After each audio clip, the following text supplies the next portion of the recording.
Hello, I'm Raggy Omar, and this is Witness. From an advertising perspective, the Maasai would be considered one of the most iconic brands of the 21st century. They are noble warriors swathed in red cloth standing against an azure sky. But the truth is the tribe is in crisis. Their nomadic traditions of communal ownership, patriarchal society, and even ritualistic blood drinking are in conflict with the modern world. Maasai attitudes to women are considered by many to be equally out of step. Education is almost exclusively reserved for boys. Girls can be married off as young as 9, and female circumcision is standard practice. That's what happened to Sitatian Kayelo. She was the smartest girl in the tribe, yet when she reached puberty, her father tried to stop her education and insisted that Sitatian and her sister be circumcised. And I tried to look at my younger sister here. She was 12 when we were circumcised together, which is something that I would say it should ever be unheard of again in the Maasai community. I will try as much as I can to make sure that it doesn't occur to somebody else again, because it caused a lot of harm on me. Right now she's just 14 years and she has a baby. I don't know what she's going to do with the baby, because I try to look at her. She doesn't even know how to take care of the baby. She's not well up in the family that she was given. She's just that way. To make it worse, she's illiterate. My father never gave her an opportunity to go to school. Sitatian looked certain to follow in her sister's footsteps, married with children, destined never to leave the tribe and village. But she had other ideas. With the help of a Maasai tribal leader and a scholarship from a university in the United States, Sitatian's life became anything but traditional. Bill Stout followed Sitatian, a new kind of Maasai warrior, as she travelled from the plains of Kenya to the other side of the world.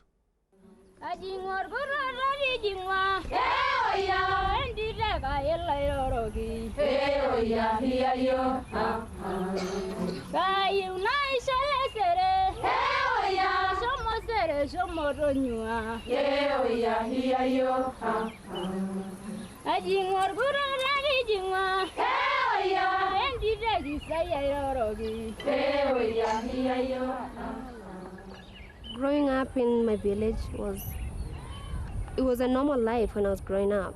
It was like a typical Maasai, humble family.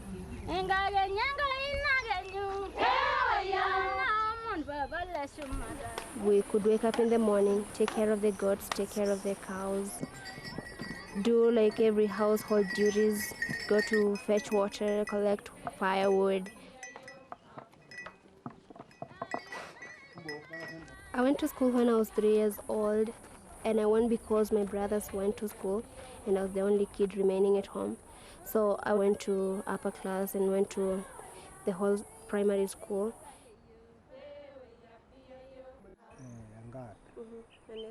When I was in primary school, my dad really wanted me to go to school because I was a bright kid. But when I completed primary school and it was time for me to go to high school, my dad didn't have anything that he could sell to let me go to school. He could not finance my high school. So what he decided is I was already 13 years when I was completing my primary school. And for a Maasai girl, 13 years is regarded an old grown woman. And my dad really wanted me to get married instead of just staying home and doing nothing really. Okay. But the community really wanted me to go to high school because I was a really bright kid in school, and they had high hopes in me, in my education and what I would come to be in the future.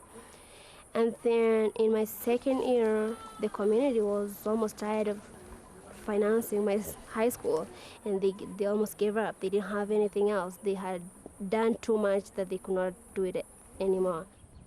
My dad was planning for my marriage, which is a very terrifying thing for me and a very terrifying moment. That, the semester I never went to school, I almost ran crazy at home.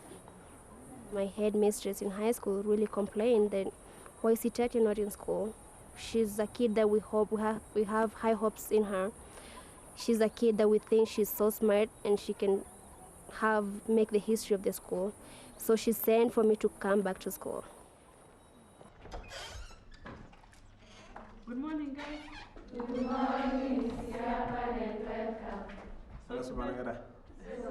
morning, and welcome. Maasai Education Discovery came to school, Ledama or Lekina.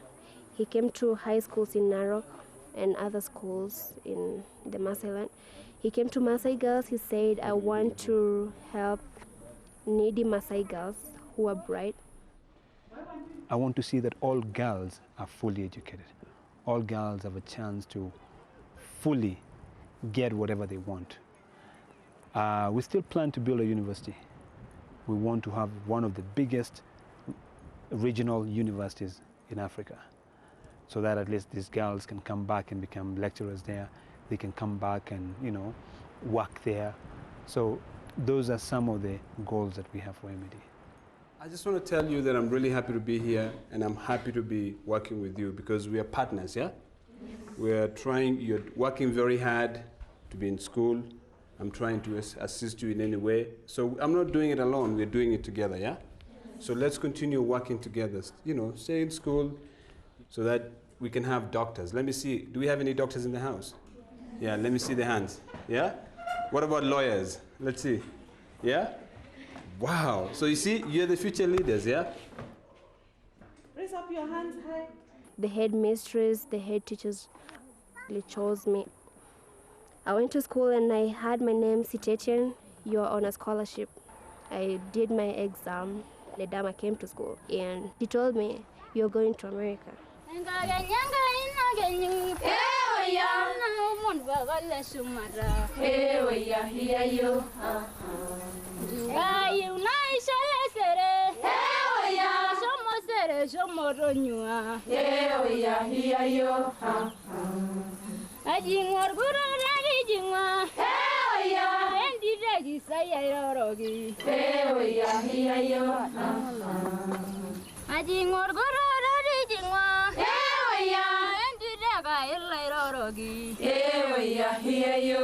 When I was leaving Kenya to America, I was very excited. At the same time, I was so worried because I had too much pressure from the people. Why are you leaving home? Do you think you're going and come back? So many people had so many feelings about my going, getting lost, losing my culture.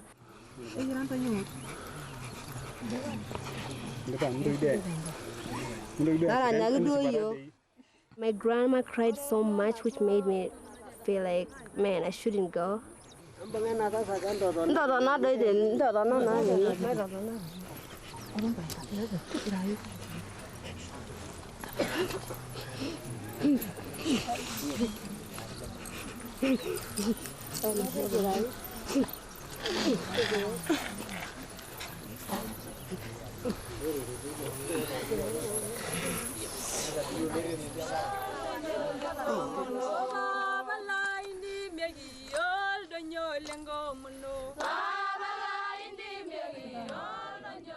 My mother had a lot to say to me.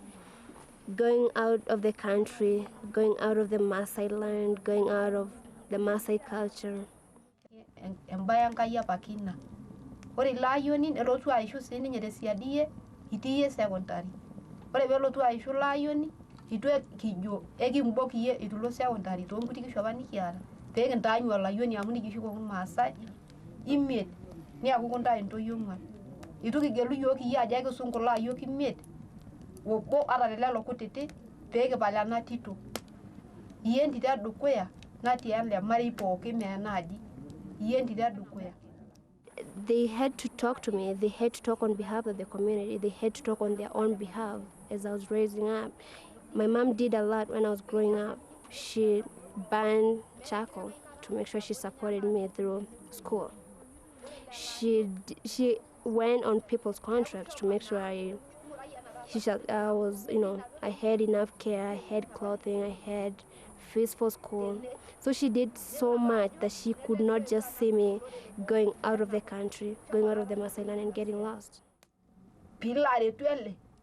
people were not to. I'm going to be looking at like I don't want to Maasai and I said, I'm going to says and wag it.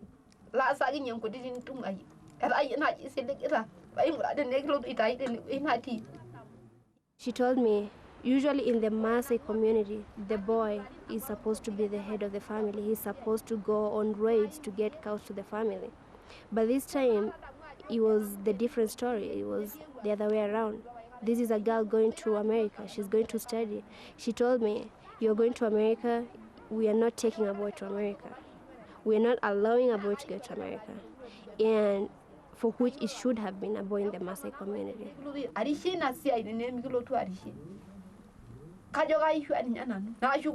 don't have a spear to give you, which is what is given to boys when they're going for raids. And we don't have a shield to give you, which is what is given to a boy when he's going for raids. She told me, we are giving you a pen and a paper. This is the spear and this is the shield. So go to a foreign land and get us something. We don't know how you fight with a pen and paper, but this is what we've given you. This is what the community has given you. So go and do something with it.